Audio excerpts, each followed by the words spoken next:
তো গুণগত ব্যয় ও বন্টন নিশ্চিত করতে হলে, প্রবৃদ্ধির সুফল তৃণমূল পর্যায়ে পৌঁছাতে হলে, আমলাতান্ত্রিক জটিলতা দূরীকরণ করতে হলে গ্রামীণ অর্থনীতির বিনির্মাণ, একই সাথে পল্লী উন্নয়ন যদি বেগবান করতে হয়, গরিব মেহনত মানুষকে মূল অর্থনৈতিক স্রোতধারায় যদি অন্তর্ভুক্ত করতে হয়, তাহলে আমার দৃষ্টিভঙ্গিতে যদি স্থানীয় সরকারকে আরো গতিশীল, আরো আধুনিকায়ন করতে হয়, গ্রাম ও শহরের যে বিভাজন রয়েছে তা যদি দূরীকরণ করতে হয়, আমার প্রস্তাবনা হচ্ছে যে বাংলাদেশের 64 জেলাতে আমাদের একটি করে সচিবালয় নির্মাণ করার পদক্ষেপ ইতিমধ্যেই গ্রহণ করা উচিত।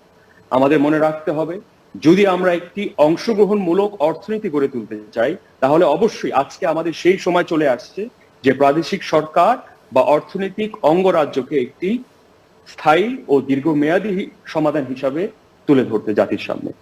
এই বাজেট কি ধরনের ভূমিকা রাখবে বলে আপনি মনে করেন? যদি গুণগত বন্টন এবং গুণগত ব্যয় যদি নিশ্চিত না করা যায়, প্রবৃদ্ধির সুফল যদি তৃণমূল পর্যায়ের মানুষের কাছে না পৌঁছে দেওয়া যায়, এই বাজেট নয়, খালি আগামী দিনের বাজেটও কিন্তু ব্যর্থ হবে। এডিপির মাত্র 49% কিন্তু বাস্তবায়িত হয়েছে। এটি আমার দৃষ্টিভঙ্গিতে শঙ্কাজনক। কিন্তু সারা বাংলাদেশে যে গ্রাম বাংলা রয়ে গেছে, তো আমি সম্মানের সহিত আমি প্রশ্নটা করতে চাই যে আমাদের মাননীয় স্বাস্থ্যমন্ত্রী বা মাননীয় শিক্ষামন্ত্রী বা আমাদের মাননীয় অর্থমন্ত্রী কতবার আমার ফরিদপুর জেলাতে গত অর্থ বছরে যেতে পেরেছে, আমার শেরপুর জেলাতে যেতে পেরেছে, আমার রংপুর জেলাতে যেতে পেরেছে, আমার ঠাকুরগাঁ জেলাতে যেতে পেরেছে। তো সেই আঙ্গিকে আমি বলতে চাই, আমার প্রস্তাবনা হচ্ছে প্রতিটি মন্ত্রণালয়ের অধীনে, প্রতিটি মন্ত্রণালয়ের তত্ত্বাবধানে যদি প্রতিটি জেলাতে একজন করে উপমন্ত্রী প্রতিনিধিত্ব করতে পারে, তাতে করে পর্যবেক্ষণেরও সুবিধা হবে। আবার একই সাথে আমি মনে করি জনপ্রতিনিধির সাথে করদাতারও সম্পর্ক আরো সুদৃঢ় হবে। ঠাকুরগাঁ জেলার থেকে একজন আসবে 10 ঘন্টা যাতায়াত করে এলজিআরডি মন্ত্রণালয়ের পারমিশন নেওয়ার জন্য, আবার কেন্দ্র থেকে আবার স্থানে ফেরত যাবে 10 ঘন্টা যাতায়াত করে। এই যে আমলাতান্ত্রিক জটিলতাটা, এইটা আমরা কি করে দূরীকরণ করতে পারি? ফোকাস ডেভেলপমেন্ট কি করে করা যায়, টেইলার ডেভেলপমেন্ট কি করে করা যায়? কুড়িগ্রাম মানুষের দাবি একটি হবে, সুনামগঞ্জ মানুষের দাবি একটি হবে, চট্টগ্রামবাসীর দাবি কিন্তু আরেকটি হবে। আমির ফয়সাল সাহেব যে একটি কথা সুনির্দিষ্টভাবে বলেছেন যে ডিসেন্ট্রালাইজেশন, যেটা হচ্ছে ক্ষমতার বিকেন্দ্রীকরণ, এটা অতীব জরুরি। মাননীয় প্রধানমন্ত্রীর বলিষ্ঠ নেতৃত্বে দেশ যেভাবে এগিয়ে যাচ্ছে, আমরা উন্নয়নের মহাসড়কে চলে যাচ্ছি অবশ্যই, কিন্তু আমাদের মনে রাখতে হবে যে পিছিয়ে ফেলা মানুষগুলোকে কিভাবে তাদেরকে অন্তর্ভুক্ত করতে পারে।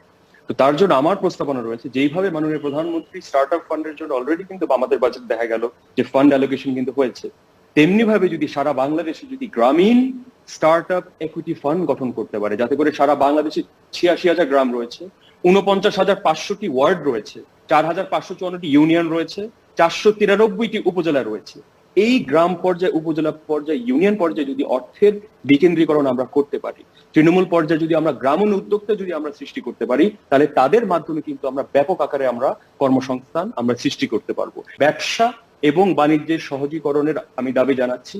তার পাশাপাশি যেটা প্রতিটা দেশের জন্য গুরুত্বপূর্ণ, সেটা হচ্ছে ভূমি সংস্কার এবং ভূমি নিশ্চিতকরণও করতে হবে, একই সাথে ভূমি ব্যবস্থাপনারও করতে হবে, একই সাথে ভূমি নিরাপত্তারও কিন্তু নিশ্চিত করতে হবে। করের একটা যদি ইনসেন্টিভ দেওয়া যায় যে কর্মসংস্থানের ভিত্তিতে করের হার কমে যাবে, তাতে করে ক্ষুদ্র, মাঝারি এবং উচ্চবিত্তের শিল্পপতি হোক, সবাই তাহলে কর্মসংস্থান সৃষ্টি করার জন্য, বেকারত্বের অভিশাপ থেকে আমার দেশ ও জাতিকে মুক্তি করার জন্য সবাই অগ্রসর, গতিশীল হয়ে একটি দায়িত্বশীল ভূমিকা রাখতে পারবে। ব্যবসা চলমান রাখা কিন্তু অত্যন্ত কষ্টকর। তখন যদি আমলাতান্ত্রিক জটিলতা থাকে, যখন তাকে ভয়ভীতি দেখে যদি অনুৎসাহিত করি আমরা, তাহলে কিন্তু এই উদ্যোক্তাদের আমরা আকৃষ্ট করতে পারবো না। তো প্রথম কথা হচ্ছে যে আমলাতান্ত্রিক জটিলতা একদম শূন্য কোথায় নিয়ে যেতে হবে। বাংলাদেশে যে ক্যাপিটাল ফাইন্যান্সিং যেটা হয়ে থাকে, আসলে সত্যিকার অর্থে অ্যাক্সেসটা কারা পাচ্ছে? যদি জালটা আমি যতদিন আমরা বড় না করবো, যেটা আমি প্রথমে বলেছিলাম যে মূল অর্থনীতির স্রোতধারাতে তৃণমূল পর্যায়ে উদ্যোক্তাদের আপনারা কি করে নিয়ে আসবেন? নগরবাসী অবশ্যই সেই সুবিধাটি পাচ্ছে, কিন্তু আসলে কিন্তু এই ব্যাংকিং ফেসিলিটি গুলা, অর্থাৎ বড় ঋণের যে ফেসিলিটি গুলা, সত্যিকার অর্থে কিন্তু পাচ্ছে সমাজের 1% মানুষই কিন্তু।